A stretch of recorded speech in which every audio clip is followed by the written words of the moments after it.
Olá pessoal, tudo bom? Eu sou o Fábio da Botas Vento e hoje a gente vai conversar com o meu amigo Pedro e a gente vai aprender um monte de coisa muito bacana sobre como que a bota se comporta no ambiente de montanha, em ambientes mais secos, mais frios e em alta montanha também. Bom, valeu, Fábio, por ter vindo hoje aqui na loja, né? Eu sou um entusiasta das botas Vento, uso a bota Vento desde a época que se chamava Nômade. Já estive presente em várias montanhas dos Andes usando essas botas aqui na Serra do Mar também. E gosto muito do produto, acho bacana pra caramba. A gente está produzindo uma bota de qualidade aqui no Brasil que satisfaz muito quem pratica e também quem vende, né? Porque hoje eu estou falando não só como um praticante de montanhismo, né? São 20 anos de prática escalando montanha de altitude inclusive, e também vendendo a bota Nômade com muitos feedbacks positivos aqui dos clientes e dúvidas também, né? Tanto dos clientes que ficam perguntando várias coisas, às vezes algumas perguntas já manjadas, mas que a gente sempre tem que falar a respeito, né? Legal aqui estar hoje com uma autoridade, né? Alguém que vai falar tecnicamente. Obrigado. E com a minha experiência ali também de estar usando, né? Então, para quem não sabe, o Pedro, além de ser meu amigo há quase 2 décadas, ele é montanhista também há quase 2 décadas, ou mais, eu acho. Né? Foram 20 anos de montanha. E ele é um dos maiores escaladores, certamente um dos escaladores com maior experiência hoje no Brasil. Ele é guia de montanha e já escalou alguma montanha no Andes, né? Quantas? Eu escalei 85 montanhas acima de 5.000 metros, cara.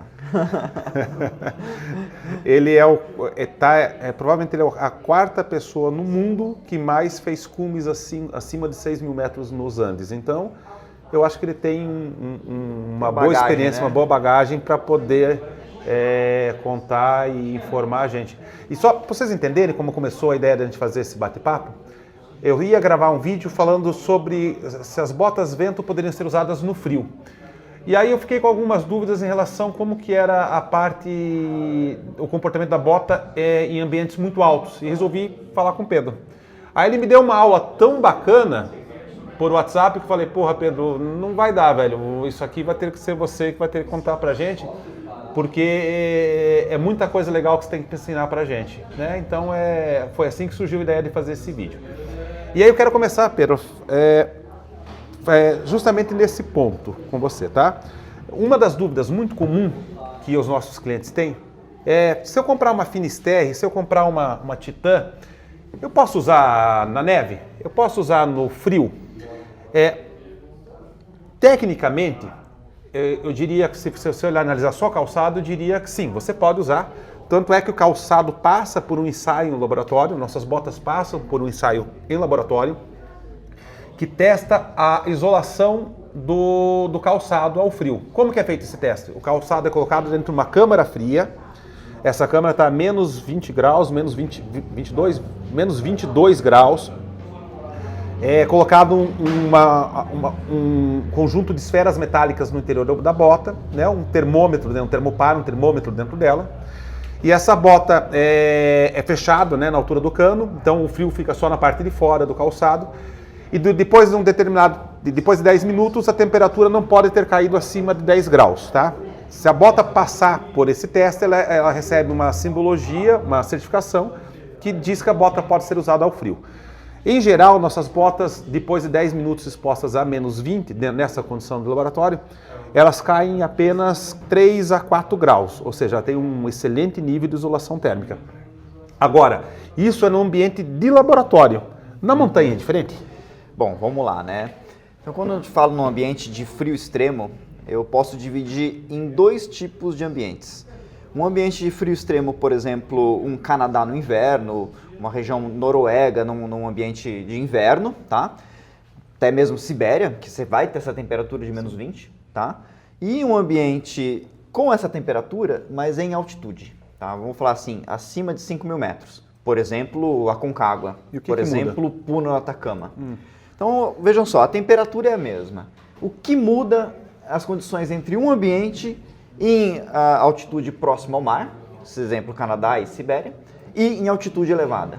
Muda a sua fisiologia. Quando você está numa altitude muito elevada, acima de 5.000 metros, a primeira coisa que você vai ter é uma carência de oxigênio. Tá? Então sua circulação não é igual. Inclusive, o seu próprio consumo metabólico é diferente.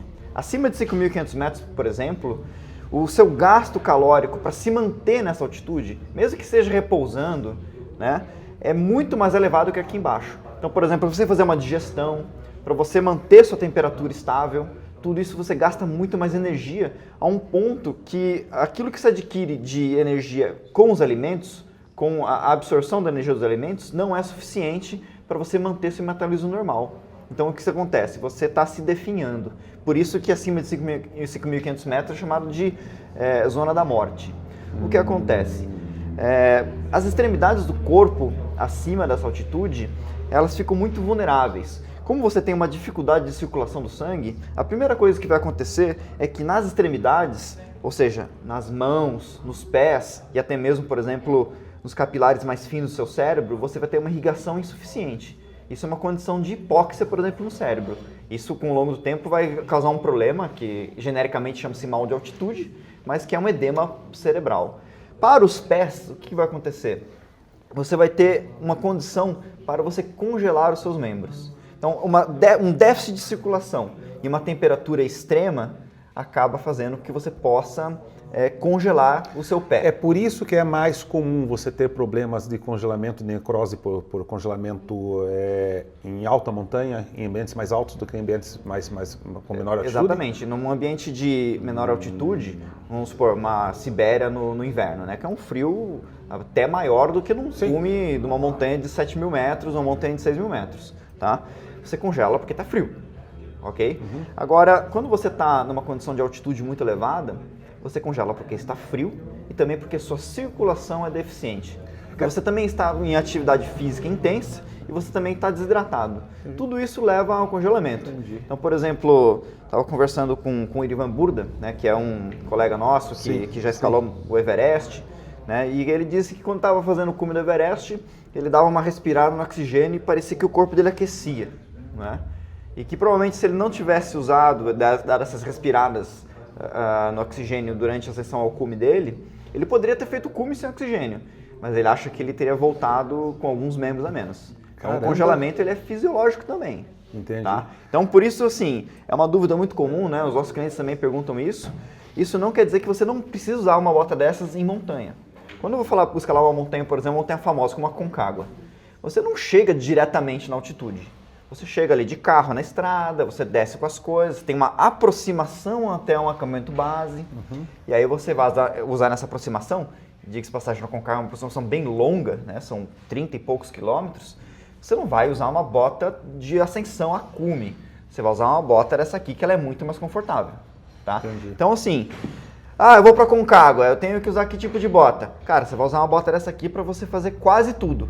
Mas para o cume você vai ter que ter uma bota apropriada. Tem que ter uma bota que vai ser de dupla camada. Inclusive ela vai ser rígida, né? Uma bota de trekking, para ela ter conforto, ela dobra. Sim.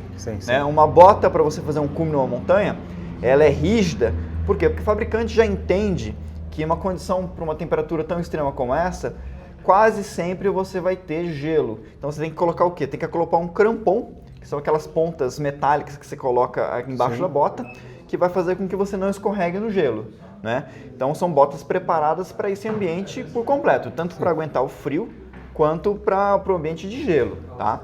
Então assim, uma bota de trekking, ela pode se usar em montanha. Quando? Na aproximação.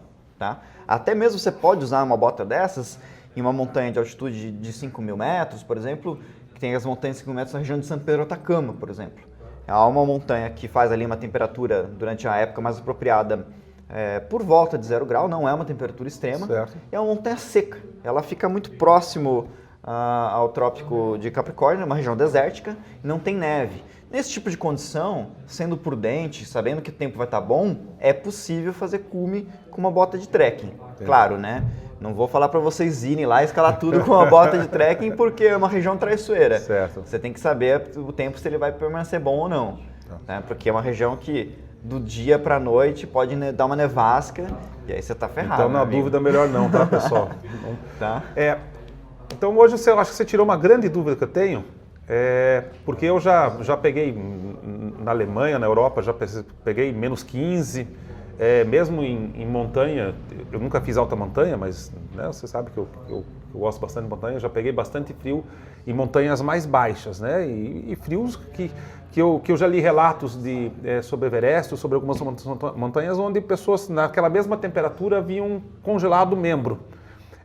Então a questão é a fisiologia, exatamente. Eu peguei menos 15 na Alemanha e fiquei tranquilo. Com uma bota tranquilo. Dessa. Tudo bem que eu estava caminhando na neve, estava ali, depois parava, tomava uma cachaça, um schnapps. Um chocolate quente? Um chocolate quente, não, era cachaça mesmo. E não congelei o pé. Então essa questão fisiológica, ela realmente influencia muito. Ela realmente influencia muito, tá? Claro, é uma questão fisiológica e de ambiente. Então veja, várias vezes eu falei da altitude de 5.000 metros. Tá. Aí, por exemplo, para você ir na base do acampamento base do Everest, você chega a 5.000 metros.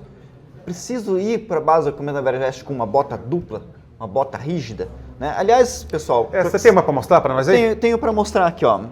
Aqui eu tenho... Propaganda dos concorrentes agora, tá? Não é uma propaganda, né? Mas que é um exemplo. Mas é um bom concorrente. Né? A gente... inclusive meio parecida, né? Com a design, né? Ela é parecida, sim. Essa aqui é uma bota espanhola, que é uma bota que é de camada simples, ela não chega a ser uma bota dupla, mas presta atenção que ela é rígida. É uma bota para você utilizar num ambiente de frio, mas não um frio extremo como um cume do Aconcagua, não uma montanha de 6.000 metros, mas uma montanha, por exemplo, de 3.000 metros nos Alpes, até uma montanha de 5.000 metros nos Andes secos. Quando eu falo Andes secos, é o norte do Chile, da Argentina e sul da Bolívia, tá?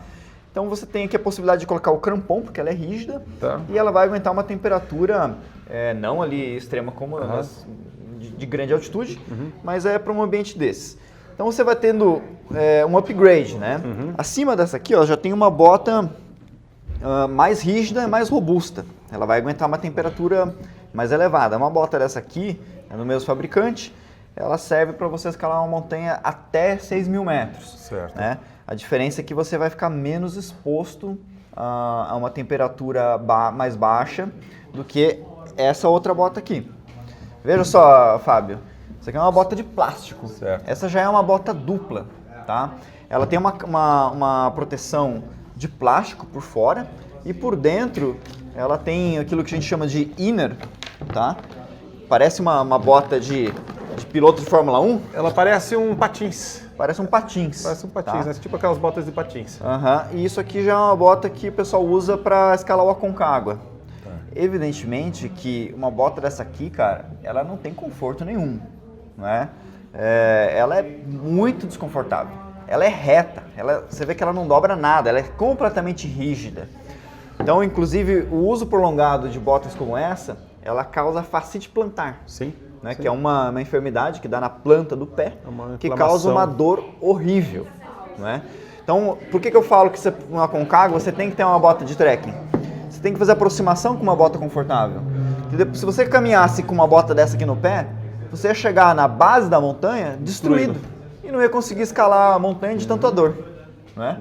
Isso aqui causa bolha no pé, enfim, é um transtorno. Eu que já trabalho bastante com isso, já levei muitos clientes, muitas pessoas a escalar a montanha de altitude, todo mundo reclama de bota, dessa bota, né? Bota dupla, porque ela é muito desconfortável e não tem o que fazer. A tecnologia não avançou ao ponto de você ter um conforto com uma bota de trekking numa bota desse tipo aqui. O problema aqui é o seguinte, para você ter conforto no calçado, você tem que observar 7 pontos. Tanto que as normas de conforto, as normas que ensaiam e medem o conforto no calçado, elas são bem claras em relação a isso. O que é conforto no calçado? O calçado tem que ser, para ser confortável, tem que ser leve. O calçado tem que absorver impacto durante a pisada. O calçado tem que permitir a rolagem plantar, esse movimento de dobra, e ao mesmo tempo tem que controlar o movimento de pronação e supinação, tá? É um item da norma que chama índice de pronação do calcânio. Esse que controla essa dobra do pé, ele se chama distribuição da pressão plantar, ou seja, ele tem que distribuir a pressão durante a caminhada em toda a planta do pé, e você não pode ter nenhum pico muito alto de pressão, porque senão nesse pico você vai ter uma lesão, uma fascite, um calo, enfim, algum processo de queima ou de inflamação. O calçado tem que manter uma temperatura interna agradável, em torno de 28 graus. E o calçado não pode machucar o pé, não pode fazer marcas nem lesões, tá? Quando você colocar isso tudo numa bota, já é um negócio difícil. Porque você tem que pensar muito bem nos materiais, porque você tem que ter resistência, proteção, estabilidade e conforto. Conforto é um item básico, né, durante a caminhada. Quando você pega uma bota como essa aqui, que, porra, eu como fabricante admito, é maravilhosa, cara. Porra, isso aqui é uma obra de arte, sabe? Maravilhosa uma bota dessa. Indestrutível. Só que você, em função de ter que promover toda essa proteção para esse ambiente extremo, você tem que abrir mão de algumas coisas. Primeira coisa, o peso. É uma bota pesada. Não tem como fazer uma bota dessa leve, porque são muitos materiais. 2,5 kg cada pé. Você trabalha com todo o sistema de mantas ocas para isolação térmica. Você tem que manter a bota completamente rígida para ela não dobrar, em função disso que você falou, né? De você poder, em função dos vasos estarem muito diminuídos, né? Sim, com constrição. Com constrição, exatamente. E sem falar também que se você dobrasse a bota, o crampon escapa, né? Você escorregar no gelo. Escorregar no gelo em alta montanha não é uma coisa muito... Não, você pode morrer por isso. É muito inteligente, tá? Então você vai perdendo esses pontos de conforto. Você perde a questão do peso, você perde a questão da flexibilidade, você perde completamente a questão de absorção de impacto, é uma bota dura. Então, assim, a pressão plantar vai para o saco, peso vai para o saco, amortecimento de impacto vai para o saco. Você aumenta o conforto térmico para essa situação. Então, assim, você abre mão de alguma coisa para manter a tua segurança. Mas certamente não é uma bota para se pegar e caminhar, fazer nosso caminho do Itupava aqui, ou fazer uma travessia Teresópolis, Petrópolis. Tem gente que chega na loja e fala assim, pô, eu vou pro Canadá no inverno, cara. Que bota que eu levo? Aí o cara já chega querendo comprar uma bota dessa aqui. Fala, cara, você não vai conseguir caminhar, você vai ser um astronauta, né? Isso aqui não é para você usar num ambiente, aquele primeiro ambiente que eu falei, que é um ambiente de altitude baixa, mas temperatura extrema. Então, isso sana as dúvidas, né? Que você pode sim usar uma bota de trekking. Aliás, tem uma dúvida a falar com você. Pois não. Uma dúvida que muita gente pergunta, né? Então, por exemplo, existe uma dúvida que é um mito no Brasil. Tá. Todo mundo chega e fala, cara, vou comprar uma bota, eu vou comprar, tem que ser um número maior, que já me falaram que é um número maior que tem que comprar bota. Isso aí é verdade ou é mito? Isso é verdade e não é. Qual que é o problema? Se você comprar uma bota de quem sabe fazer bota, é um mito. Se você comprar uma bota de quem não tem noção do que está fazendo, é uma verdade. Tá? Qual que é o problema disso? Uma bota é construída em cima de uma forma. Tá? Uma forma que faz uma bota. É isso aqui. Isso aqui é uma forma de calçado. Tá? Essa é uma forma da nossa bota. Tá? Então a forma tem todas as medidas, é ela que vai dar todas as medidas para a bota depois de pronta, do diâmetro do pé, do comprimento, da altura, toda a informação biomecânica que você tem está aqui na forma. Tá? Ter uma forma boa é 80% do segredo para você ter um calçado bom. Você pode usar melhor solo, melhor couro, Nanox, topo de linha. Se você não tiver uma forma boa, você não vai ter um calçado confortável nem biomecanicamente resolvido. Tá? Então, o que acontece?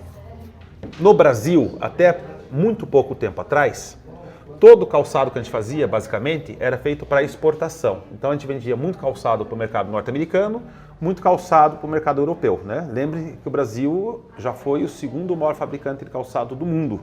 Aliás, eu acho que já foi o primeiro. Isso é uma discussão mas muitos garantem que o Brasil já foi, durante um bom tempo, o maior fabricante de calçado do mundo. Tá? Hoje a gente está ali entre o segundo e o terceiro lugar. Tem a Índia, mas a Índia só faz para mercado interno. Então a gente meio que não conta a Índia. Tá? Então, a grosso modo, o Brasil hoje é o terceiro maior fabricante de calçado do mundo. Tá?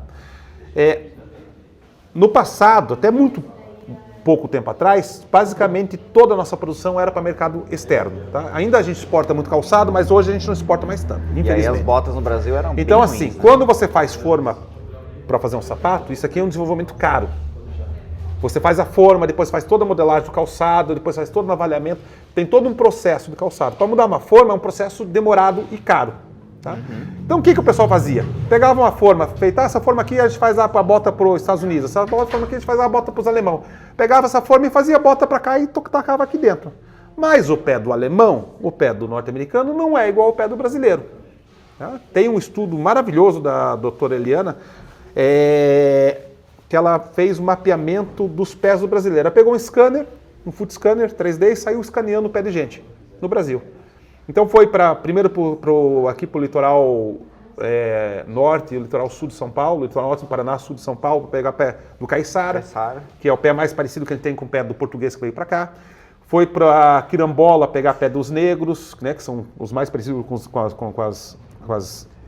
os negros que vieram. Foi para o Xingu pegar pé de índio, foi para as colônias italianas e alemãs pegar pé dos imigrantes, e depois foi para os grandes centros pegando o pé dessa raça miscigenada. E com isso criou-se um trabalho maravilhoso que mostrou finalmente qual que é o padrão do pé do brasileiro. E aí a gente descobriu algumas coisas que a gente já imaginava. Primeiro, não tem um padrão só, tem vários padrões de pé. Segundo, a gente tem uma variação infinitamente maior de pé do que tem, por exemplo, uma Alemanha do que tem nos Estados Unidos. Por quê? A nossa miscigenação racial foi muito maior. Tá? Muito maior. Até maior do que tem o próprio Estados Unidos, que tem bastante miscigenação também. Então, assim, pegar uma forma que é feita para o pé do alemão, fazer uma bota para brasileiro e querer que dê certo, é uma loteria. Se o cara tiver descendência alemã, é uma sorte pro cara, mas se o cara não tiver, provavelmente ele vai ter uma bota desconfortável. Então, o que o fabricante fala assim? Compra um número a mais, porque se for para errar é melhor. No fundo, ele está falando isso. Entendi. Compra um número a mais, porque se for para errar, é melhor errar para cima. Para cima é melhor do que para baixo ficar apertado. Só que é um problema. Porque a bota pode não apertar, mas o pé fica bambo dentro da bota. Aí vai dar bolha. Aí vai dar bolha, porque o pé fica, principalmente o calcanhar, ele fica, né, conforme a pessoa está caminhando, você vai caminhando, o calcanhar vai roçando no contraforte, essa parte traseira da bota, e acaba fazendo bolha. E você perde estabilidade, você perde conforto, e você perde um monte de coisa que a bota tem. Nas nossas botas, o que a gente fez para isso? A gente pegou uma forma, nessa forma a gente colocou as medidas médias, né, do pé do brasileiro, a gente essa já é a 5ª geração de forma, para você ter ideia. Então a gente vai meio que tentando acertar, conforme vai saindo pesquisa nova, conforme a gente vai observando pelos nossos clientes que vão usando, a gente vai tentando melhorar a nossa forma. Essa é a 5ª geração de forma já. Então a gente chegou numa média que a gente acha, né, bacana, que calça a maior parte das pessoas, bem, e fez o quê? Levou em consideração que durante a caminhada o pé vai inchar. É natural isso. Então o cara vai colocar uma meia grossa, e depois de algumas horas de caminhada, o pé vai começar a aumentar de tamanho, porque você começa a aumentar toda a irrigação, né, nessa parte do corpo. Você também tem que levar em consideração que as nossas botas são feitas desde o cara usar no frio até o cara ir caminhar na Caatinga ou no Amazonas. Então você tem um range de uso em temperaturas e ambientes muito diferentes. Você pega desde situações, como eu falei lá na Alemanha, que eu peguei usando a -15, até situações onde eu já usei na Amazônia, por exemplo, onde eu já usei na Caatinga. Quando eu vou visitar o Elomar lá na Caatinga, a gente vai caminhar no meio da Caatinga, eu vou caminhar com bota. Então você está ali a 40 graus. Nessas situações, o pé vai aumentar mais ainda de tamanho em função do calor. Tá? Então você tem que fazer o quê? A gente fez o que a gente chama de suplementação. A gente pegou a nossa forma, então assim, essa é uma forma 39, tá? Então essa é uma forma para o pé 39, mas se você medir o comprimento dela, ela está para o pé 40. Só no comprimento a gente aumentou um pouquinho. Para que isso? Para que quando o pé inche, ele não fique batendo o dedão aqui na frente. Tá? Então quando você pega uma bota nossa, essa é uma bota 37, se você medir o comprimento dela, é um comprimento de um pé 38, mas todas as outras medidas da forma são no pé 37. Ou seja, o pé fica estável, firme dentro da bota e ao mesmo tempo ele fica com folga no comprimento. Então assim, respondendo a tua pergunta, nas nossas botas isso é mito, tá? Em algumas botas, infelizmente, isso é verdade.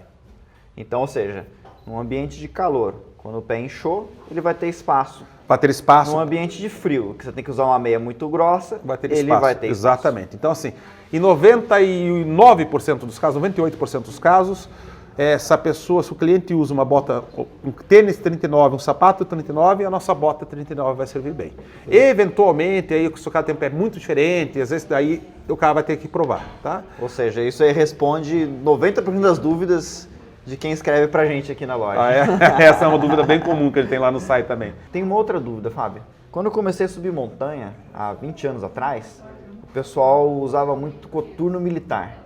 Aqueles coturnos de couro robusto que destruía o pé. Eu usei muito coturno. E aí a galera que era mais experiente chegava pra gente que era novato e falava pra comprar um número, 2 números a mais e botar um monte de meia, porque era tão ruim o calçado, dava tanta dor no pé, tanta bolha, que você tinha que colocar muita meia para proteger o pé. Inclusive era normal cair as unhas, né? Certo. Eu já usei bastante a bota vento e ela é reconhecida pelo conforto. Tá? Obrigado. Inclusive, diga-se passagem, eu acho que você chegou num nível de conforto que eu falo para os meus clientes que é igual a de um tênis, cara. Como é que conseguiu chegar a um nível de conforto desse? Tá. Isso, Pedro, é engraçado, né? Eu acho que eu usei tanto coturno quando eu comecei a escalar a montanha também e peguei tanto trauma em usar esse coturnão duro, desconfortável, que conforto pra gente virou uma paranoia. Aí tem que voltar lá quase 25 anos atrás, tem que lembrar como que era o Brasil nessa época. A gente ia pra montanha, você não tinha acesso às botas importadas, não tinha importação, entendeu? Existia poucas marcas fazendo bota aqui no Brasil. Tinha o Pedro Hartmann com a Campar, que fazia coisas maravilhosas para a época. Tinha o Milton lá com a Snake, que na época tinha um conceito de bota bem bacana também para a época. Só que o conceito nessa época de bota de qualidade era bota que durava para sempre. O cara pegava uma bota e falava assim, nossa, essa bota aqui é boa, ela faz 10 anos. Uhum. Tudo bem que ele já estava mancando, o joelho dele já estava destruído, mas a bota tinha 10 anos, o joelho do cara não aguentava 10 anos. Mas a bota aguentava. E a gente começou, e aí eu tive a sorte, aquelas coisas que Deus faz, que eu tive a sorte de conhecer, logo que voltou para o Brasil, o Dr. Aloísio, que é o chefe do Laboratório de Biomecânica do IBTEC. Ele que idealizou o Laboratório de Biomecânica, ele que é um dos grandes idealizadores das normas de conforto do Brasil, que hoje são referências para o mundo todo. Só para você ter ideia, hoje o Laboratório do IBTEC, de Biomecânica, é um dos 3 centros de referência de biomecânica do mundo. Ele é super respeitado. É o IBTEC no Brasil, o Satra na Inglaterra e o Laboratório de Essen da Alemanha, que são assim, onde você tem alguns papas de biomecânica. O Dr. Aloísio certamente é um desses nomes assim, mundialmente reconhecidos. É uma honra a gente ter um brasileiro que realmente é referência em biomecânica de conforto para o calçado.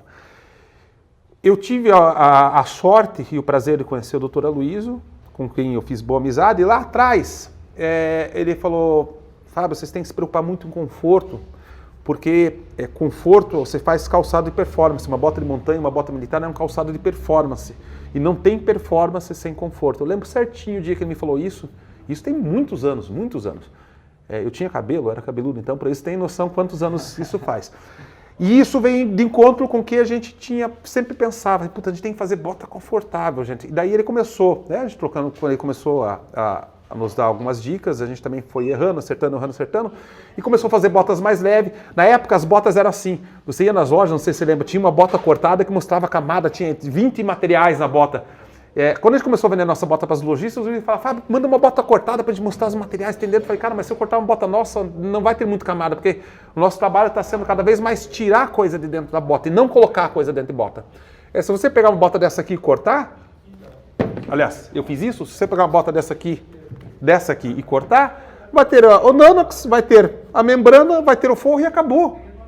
E a gente está cada vez mais tentando tirar material de dentro da bota, para ficar mais leve, mais respirável, mais flexível. E também é uma questão de tecnologia, né? Porque mostra aqui a membrana. Eu usei bastante e é uma membrana impermeável mesmo. Sim, eu já vou falar um pouquinho dessa. Para fazer isso, você tira material, mas você tem que colocar materiais que sejam mais leves, mais eficientes e que façam o papel de vários outros materiais. Antes você tinha 4, 5, 6 camadas numa bota. Hoje a gente trabalha com 2 ou 3.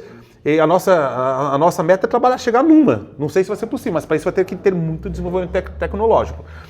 Então, a gente começou, conforto para nós sempre foi uma paranoia. sempre buscou fazer calçado confortável.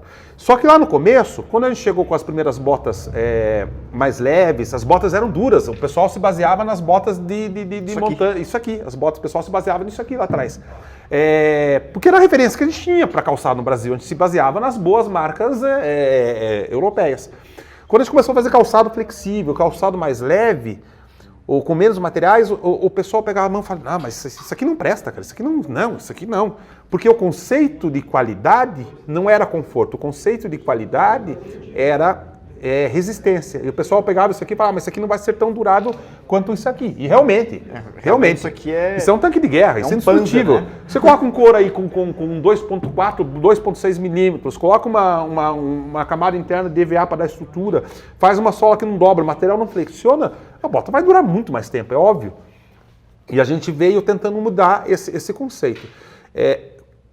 No começo foi muito difícil, foram muitos anos batendo, sabe, dando murro e ponta de faca, até que o pessoal começou a usar. E aí é o seguinte, a hora que você acostuma com uma coisa legal, é difícil você voltar para aquela coisa que não é legal. Então você costuma usar uma bota confortável, vai ser difícil você voltar a usar uma bota desconfortável. Você costuma usar uma bota impermeável, respirável, de boa qualidade, vai ser difícil você usar uma bota que não tem membrana.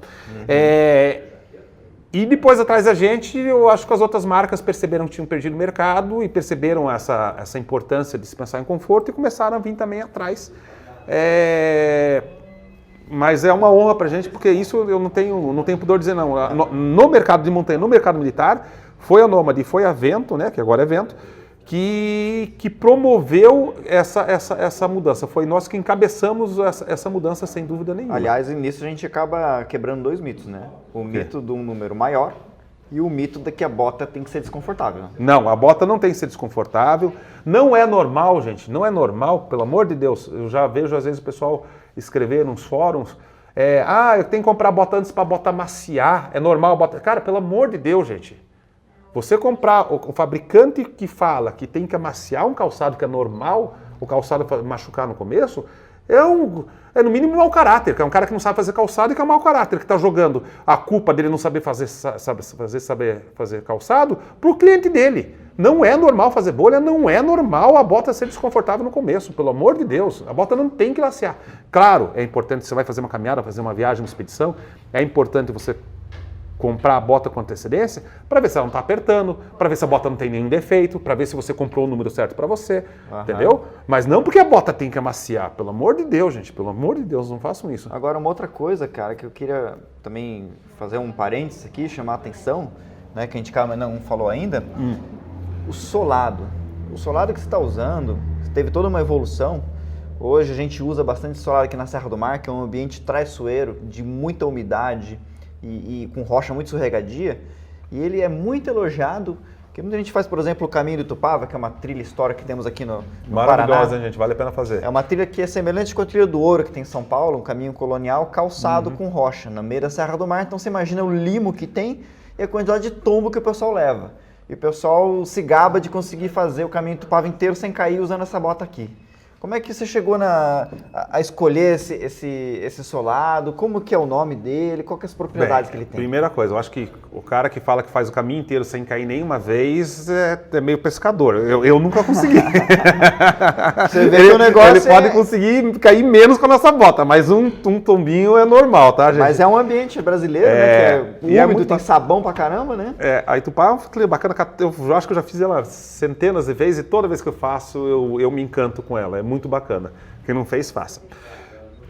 Solado também é um ponto do calçado que a gente tem que equacionar bem. Por quê? Você tem que pensar em resistência, você tem que pensar na parte de aderência, você tem que pensar na questão do peso, você tem que pensar na questão do amortecimento de impacto e da flexibilidade. Então, são vários pontos que você vai equacionando, tá? É como você falou, o nosso solado foi evoluindo ao longo do tempo. Tá? Ao longo desses 20 anos, ou um pouquinho mais que a gente tem feito calçado, o nosso solado foi evoluindo. A gente já usou marcas importadas, usou marcas de outros fabricantes e hoje nós fabricamos nosso próprio solado, que a gente deu a marca de Carbon Grip. Então, nós desenvolvemos a forma, desenvolvemos o design, temos a nossa formulação de borracha, a gente manda essas nossas matrizes para uma empresa que faz a prensagem da borracha, porque a gente não faz a prensagem da borracha dentro da fábrica, porque prensar a borracha é uma outra fábrica, todo um processo bem específico, né? E a gente não teria escala para fazer isso, eu acho que ninguém faz isso, não tem por que o cara fazer isso. E a gente foi acertando a formulação. E tem alguns detalhes que é importante você observar quando você tem um solado. Tá. Ponto 1. O design do solado influencia muito no comportamento dele. Tá? Então, o que um solado tem que ter? Na nossa opinião, ele tem que ter uma grande área de aderência com o solo, porque quanto mais aderência com o solo, mais resistência você vai ter ao escorregamento. Né? Por uma questão de realmente atrito. Você aumenta a área, você aumenta o atrito. Tá? Você tem que ter, só que em contrapartida, você tem que ter ranhuras que permitam o escoamento de água, de barro e de neve. Tá? Sim, senão fica um tolete. Senão ali. Na primeira vez que você pisar em cima do barro, vai ficar um tolete, vai tampar, vai acabar dentro do seu calçado. Esses lugs que a gente chama, que são essas agarras, né? Eles têm que ter um ângulo que permitam que quando você caminhe, a bota dobre, a neve e o barro não fiquem presos. Então, se você observar uma bota nossa, todos os ângulos dos lugs, eles não são retos, eles não são paralelos, eles são abertos em V, para que você não fique preso o barro. Evitar aquilo que eu testo chinela havaiana, né? Exatamente. Porque tem chinela havaiana no barro, fica aquele toletão, exatamente. Toletão de barro grudado. E conforme você caminha, pela própria ação do movimento da sola, você vai abrindo e fazendo com que o barro vá se caindo. É meio que um sistema autolimpante. Não é perfeito, mas funciona bem. Na borracha, hoje a gente consegue uma coisa muito bacana, que a gente utiliza uma borracha que é utilizada em pneu de carro. Então, a indústria da borracha, se fizer uma pirâmide, o topo da pirâmide é a indústria que faz pneu para carro. É onde você tem mais tecnologia, mais valor agregado, né? Porque então investe-se muito nisso. Quando o pessoal que faz pneu para carro vai fazer o pneu, vai fazer a borracha, você tem uma padronização muito específica, a variação pode ser muito pequena dentro do que eles colocaram em qualidade. Então, você coloca lá uma borracha, essa borracha tem que ter dureza 60 com variação de 0,002. Se tiver 0,003 de variação na dureza da borracha, aquele lote todo de borracha é refugado. Porque para o pneu não serve. Não serve para o pneu, mas serve para a gente. Porque a gente trabalha com variação de 3%, 4%. Então, se tiver uma dureza 60 e tiver 61 ou 62 ou 59, para o solado não vai fazer diferença nenhuma durante a caminhada. Mas para um pneu de carro pode fazer. Né? Lembrando que você não caminha 200 por hora, entendeu? Então a gente consegue hoje, a gente tem um acordo que a gente consegue pegar isso que seria um refúgio, que seria um passivo ambiental da indústria automobilística, do pneu, né, da borracha. A gente compra isso, a gente é obrigado a piorar essa borracha, porque senão a gente não conseguiria prensar ela. Então tem que, literalmente, a gente dá uma pioradinha nela e a gente faz um solado. Com isso a gente conseguiu um solado que é altamente resistente à abrasão e é altamente aderente. É por isso que você está tendo esse retorno dos teus clientes que estão dizendo que o solado está aderindo bem. Mas isso é um processo que a gente foi aprendendo ao longo de vários anos e que ainda estamos aprendendo. Esses tempos mesmo a gente teve alguns solados que tiveram um problema que racharam aqui. Nessa mistura que a gente faz para dar uma piradinha no pneu, na borracha do pneu, a gente estava usando um elemento que promoveu essa rachadura. A gente resolveu. Talvez amanhã depois a gente observe um outro problema que a gente tem que resolver. Então é um processo meio de erro de acerto. É uma melhoria contínua, com certeza. Agora, para finalizar, né? Que dica você dá para o pessoal que tem bota para você ter um melhor prolongamento, dicas de manutenção, de cuidado? Porque você compra um produto desses de qualidade, mas você quer também durabilidade, né? Com certeza. Bem, primeira coisa é evitar guardar molhado. Tá? Às vezes o pessoal chega, usa a bota, enfia dentro de uma sacola plástica, joga lá no canto e deixa um mês a bota, esquece da bota. Segundo, evitar deixar guardado durante longos períodos. Você precisa, os materiais da bota, além dela ter que respirar, ela tem que dar uma secada. Você flexionar os materiais da bota vai fazer com que todo o conjunto dure mais tempo, principalmente o filme de cola, que é a base de poliuretano. E por ser a base de poliuretano, se ele ficar longos tempos guardados, parados, sem movimento, ele pode sofrer um processo que chama hidrólise. E ele pode fazer com que o solado descole. Terceiro, gente, pelo amor de Deus, não seque a bota no micro-ondas. Pode parecer um absurdo, mas eu já vi gente fazendo isso. O cara lava a bota e tá com pressa para usar, põe lá no micro-ondas. Primeiro que não é uma coisa muito higiênica, né, gente? Segundo que tem metal e pode explodir no micro-ondas. E terceiro, nem no micro-ondas, nem em forno, nem nada com uma fonte de calor muito forte. Por quê? Os materiais da bota, a bota é construída com outros materiais que são termorreativáveis. A biqueira da bota, o contraforte, o próprio filme de cola, tudo isso a gente se aquece para fazer e depois quando esfria fica nesse formato. Se você, dependendo da temperatura que você chegar, você aquecer demais, os materiais vão ficar mole e a bota pode deformar. Tá? Outra coisa, dia de calor, está num ambiente muito quente, não deixa a bota guardada no porta-mala do carro. Um porta-mala do carro, dependendo de onde você está, chega facinho a 90 graus dentro dele. Então você vai ter também uma temperatura muito intensa que pode deformar a tua bota. Principalmente, e aí não é muito o nosso caso, mas principalmente em outras botas de outras marcas, se a bota for de couro, porque o couro, ele com calor, ele perde umidade e ele enruga. Ele diminui a área, e aí vai deformar a bota, vai perder a bota. Tá? No mais, a bota não é algo que dependa de muito cuidado, não. Ela já é uma bota, pelo menos as nossas já são feitas em inox, que é um material extremamente resistente. E por não ter origem animal, o processo de degradação dele é muito mais lento. Então, assim, com cuidadinhos básicos, não deixar úmido, não secar perto no sol, uma fonte de calor muito grande, e usar pelo menos aí uma vez a cada 20 dias, cada 2 semanas, eu acho que você vai ter bota por bastante tempo, tá bom? Muito legal, Fábio. Muito boa explicação. A gente que juntou aqui 2 experiências de prática, de venda, de produção, bacana. Fabricação. E ficou aqui com um conteúdo quase científico aqui para o pessoal. Eu vou dizer para vocês aqui uma coisa que eu disse ontem para o Pedro, a importância da gente não se tornar arrogante, porque ao longo dessas mais de 2 décadas minhas que eu vivo calçado técnico e trabalho na indústria do calçado e trabalho com a parte de desenvolvimento, eu achei que já sabia bastante coisa sobre calçado. E ontem, quando o Pedro me deu... na resposta dele que ele me deu no WhatsApp ali, né, falando sobre essas condições da fisiologia e mais algumas coisas que ele falou, eu falei, porra, eu não sei nada, velho. Então, assim, eu agradeço o coração, primeiro por me tornar um pouquinho mais humilde e segundo por compartilhar esse conhecimento que eu tenho certeza que é de extrema importância para todo mundo. Olha que legal, eu também aprendi bastante hoje, viu? Tá bom. Muito bacana mesmo as explicações, o conhecimento, tanta bagagem aí na produção de um material maravilhoso. A gente tem que fazer isso mais vezes, eu acho que esse bate-papo a gente pode promover mais vezes, porque tem muito mais coisa, tanto para a gente contar do que tem dentro da bota, como para você contar em relação ao uso.